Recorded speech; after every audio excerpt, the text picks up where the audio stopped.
What if World War II never happened? The early overthrow of Hitler during the Sudeten Crisis drastically alters Europe in this gripping alternate history, creating a Jewish state in Central Europe and Germany's unofficial empire.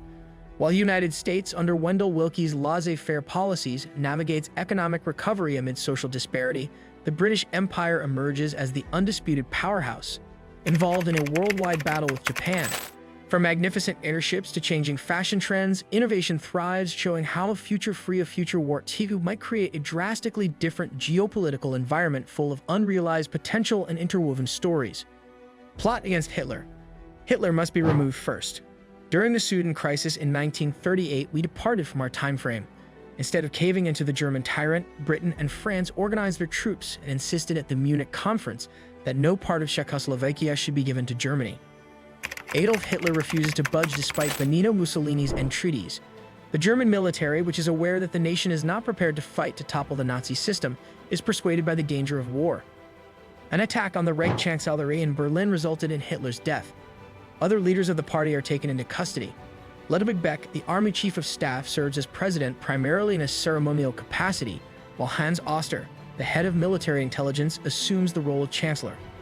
Other military officers, who held the former Kaiser accountable for Germany's defeat in the Great War and the Western democracies, vetoed their plan to reinstate Wilhelm to the throne. An emergency junta takes hold for the long term because it is unwilling to bring back the Weimar Republic. Partition Bohemian. The League of Nations suggests a division since the Sudeten Germans are still demanding self-government. The Czech border areas are divided into an independent Bohemia. Like Danzig, Prague becomes a free city. Hungary under Nicholas Horthy absorbs Slovakia. Unofficial empire. Germany gains control of an unofficial empire that includes Poland, Denmark, Iceland, the Low Countries, Bohemia, and Norway through diplomatic and economic clout. Germany gains influence in Angola and Mozambique thanks to Austria's formal alliance with Antonio de Oliveira Salazar in Portugal. Like in the real world, an Anschluss of Austria occurs.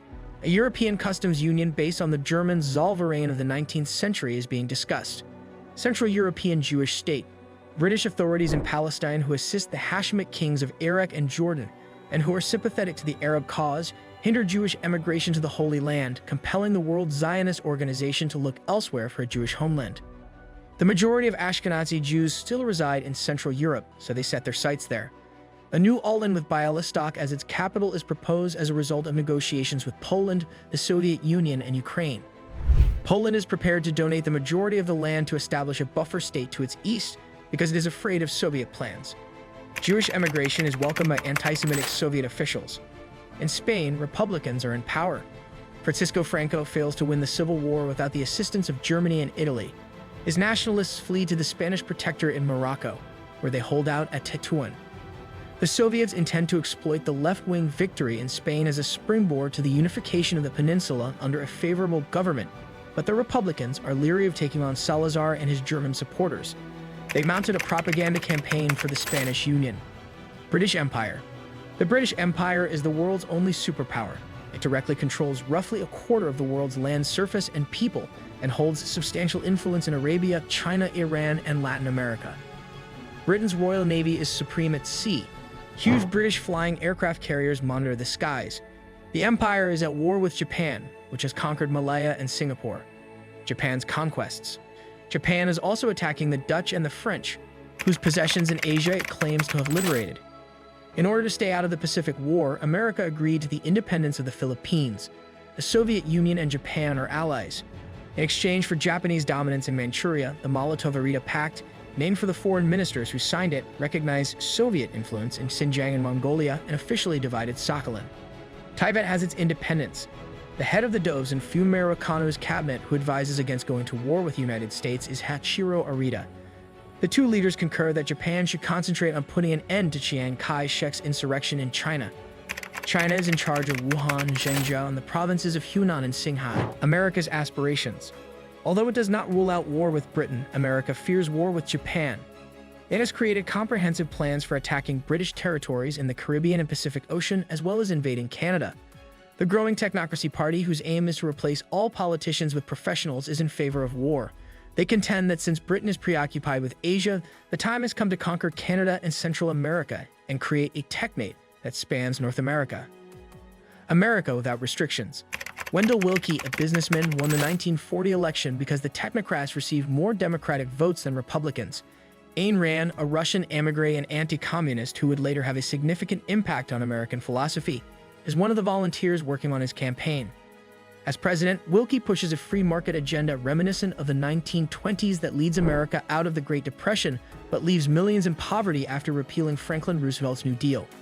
Thomas E. Dewey, a veteran prosecutor in New York, is being prepared to succeed him as Attorney General in 1948.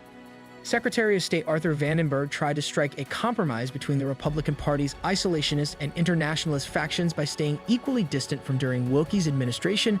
Major American cities, particularly New York, saw a surge in construction. The Hudson River is now being drained. Lower Manhattan will see the construction of Chester B. Price's enormous civic center. Central Park is home to a magnificent hotel that was created by Hugh Ferris. The Metropolitan Life Insurance Company and John Larkin are vying to construct the world's highest skyscraper. Style. In the 1930s, fashion seeks a new middle ground after the fanciful designs of the 1920s.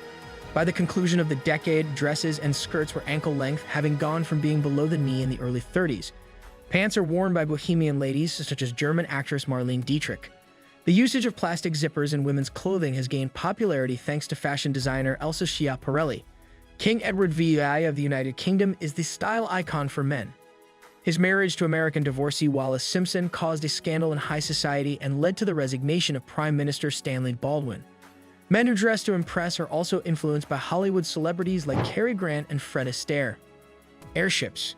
The airship remains the undisputed ruler of the skies, and no German Zeppelin was destroyed by fire in Lakehurst, New Jersey in 1937. Some are even being transformed into containers for the airplane, the new flying vehicle.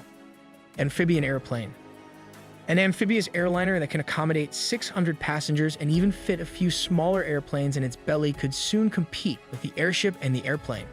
Norman Bell Geddes, America's leading industrial designer, is the designer.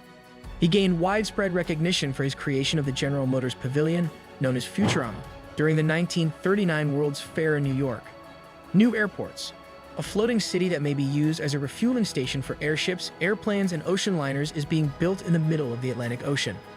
Its hotels and casinos may function outside of any country's borders. André Lerchat constructed a runway in the center of the Seine River in Paris. The concept of installing turntable runways atop skyscrapers is being investigated in New York, Moscow, and Paris.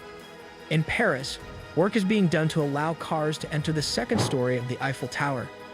A massive 415-meter tall palace of the Soviets, topped by a statue of Lenin, is being constructed in Moscow. When completed, it will be the world's highest man-made building, surpassing even the Empire State Building. In conclusion, in this alternate history, the globe is drastically changed by the absence of World War II, with important events affecting territories, alliances, and social dynamics. Hitler's downfall reshapes Europe, leading to Germany creating a Jewish homeland and an unofficial empire in Central Europe. The British Empire becomes the only superpower, fighting Japan and negotiating a very complicated world. In the meantime, despite ongoing inequality, America's economy recovers under Wendell Willkie's laissez-faire philosophy. Innovations in fashion and technology flourish, as evidenced by the enduring popularity of airships. By showing how the lack of a significant conflict might result in a very different world, this rebuilt timeline highlights the connection between historical events and the possibility of diverse endings. Don't forget to like, share, subscribe, and drop a comment below to let us know what you think.